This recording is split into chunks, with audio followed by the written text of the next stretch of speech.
Assalamualaikum warahmatullahi wabarakatuh. Saya 2190738 Nurul Fiza binti Muhammad Fauzi bersama rakan-rakan saya akan membentangkan tentang soalan yang kami pilih, iaitu bagaimanakah pandangan Plaza berkenaan proses pertukaran jantina dari sudut agama dan ideologi.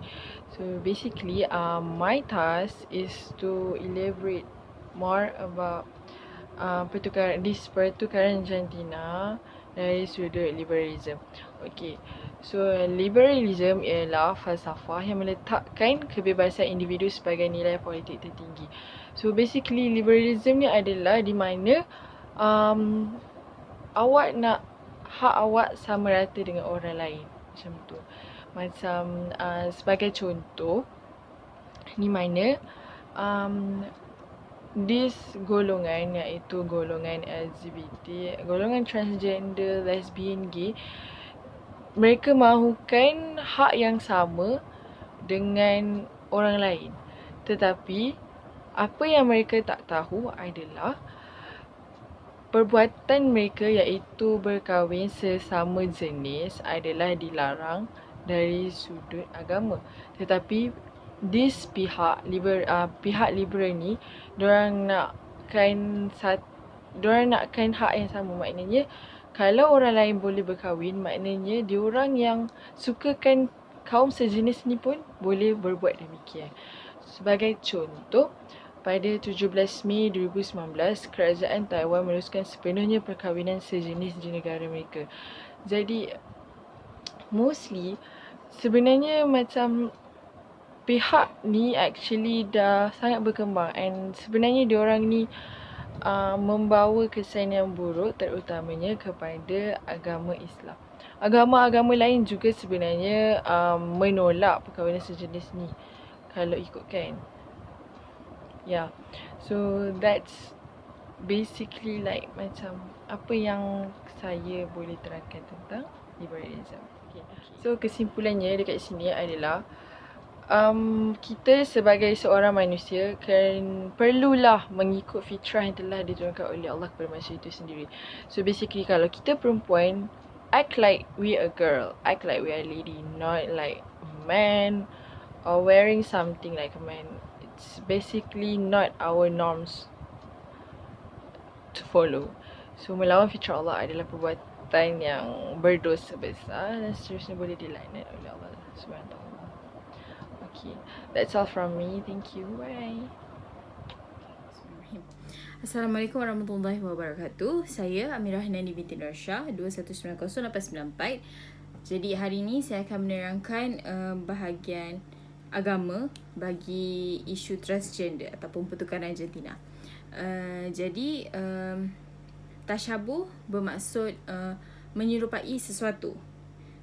Dari segi fiqh, ia bermaksud lelaki yang menyerupai perempuan ataupun perempuan yang menyerupai lelaki.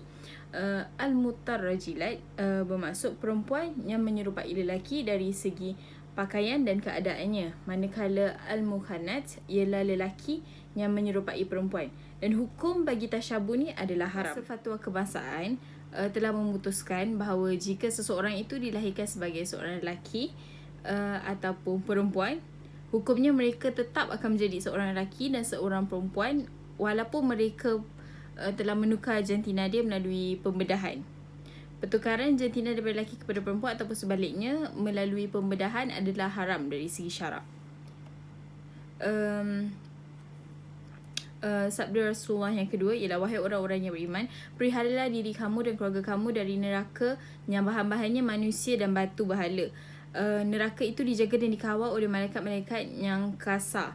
Mereka tidak menderhaka kepada Allah dalam segala diperintahkannya kepada mereka, dan mereka pula tetap melakukan segala yang diperintahkannya. Jadi maksudnya sebagai manusia, sebagai seorang yang beragama Islam khususnya, kita sepatutnya berpegang kepada ajaran agama kita, di mana jika seseorang itu melakukan transgender ataupun pertukaran jantina, ianya adalah haram.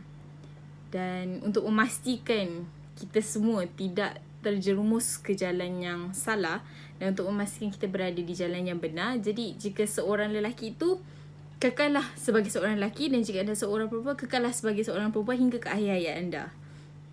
Terima kasih. Bismillahirrahmanirrahim. Assalamualaikum warahmatullahi wabarakatuh. Saya pegawai Kadet 1 Nabila Afifah binti Ahmad Ali 2190737 ingin menerangkan tentang liberalism dan menjawab soalan yang telah diberikan. Maksud liberalism ialah falsafah yang meletakkan kebebasan individu sebagai nilai politik tertinggi. Seseorang yang menerima fahaman liberalism dipanggil seorang liberal. Liberalism menekankan hak-hak peribadi serta kesamarataan peluang. Dalam fahaman liberalism, pelbagai aliran dengan nama liberal mungkin mempunyai dasar dan pandangan yang berlainan. Tetapi secara umumnya, aliran-aliran ini bersetuju dengan prinsip-prinsip berikut, termasuk kebebasan berfikir dan kebebasan bersuara, batasan kepada kuasa kerajaan, kedaulatan undang-undang, hak individu dalam ke atas harta persendirian, pasaran bebas dan ketelusan sistem pemerintahan. Mereka yang liberal menyokong sistem kerajaan demokrasi liberal dengan pengundian yang adil dan terbuka, di mana semua rakyat mempunyai hak-hak yang sama di bawah undang-undang. Saya ingin menerangkan tentang Islam liberal. Apakah yang dikatakan dengan Islam liberal?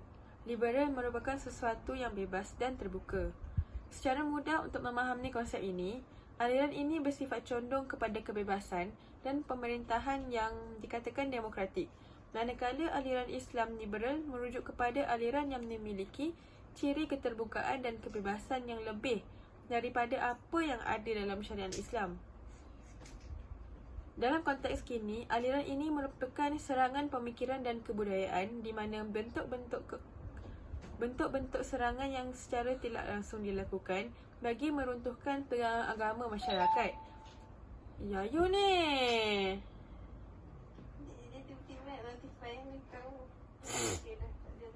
Selain itu, golongan Islam liberal juga berusaha untuk menghapuskan kedaulatan agama Islam, sama ada secara langsung atau tidak langsung. Kedudukan agama Islam di Malaysia sebagai agama bagi persekutuan atau Islam sebagai agama negara sengaja ditafsirkan dengan Islam sekadar agama rasmi sahaja. Tujuan mereka menyatakan demikian adalah untuk menjadikan Malaysia sebagai negara sekular, berpaksikan demokrasi liberal yang tidak terikat dengan agama Islam. Dengan sebab inilah mereka turut menentang pemerkasaan terhadap mahkamah syariah dan undang-undang syariah. Mereka juga berhasrat untuk menghapuskan institusi agama Islam di Malaysia. Berdasarkan soalan yang kami pilih, kesimpulan yang dapat kami buat ialah sebagai manusia, kita seharusnya mengikut fitrah yang telah ditetapkan oleh Allah ataupun Maha Pencipta kepada kita semua. Kita tidak seharusnya melawan fitrah yang ditetapkan kerana ia akan banyak memberi kesan. Selain daripada kita mendapat dosa, ia juga akan memberi kesan sampingan kepada diri manusia itu sendiri dari segi kesihatan, penerimaan masyarakat dan sebagainya. Itu saja daripada grup kami. Terima kasih.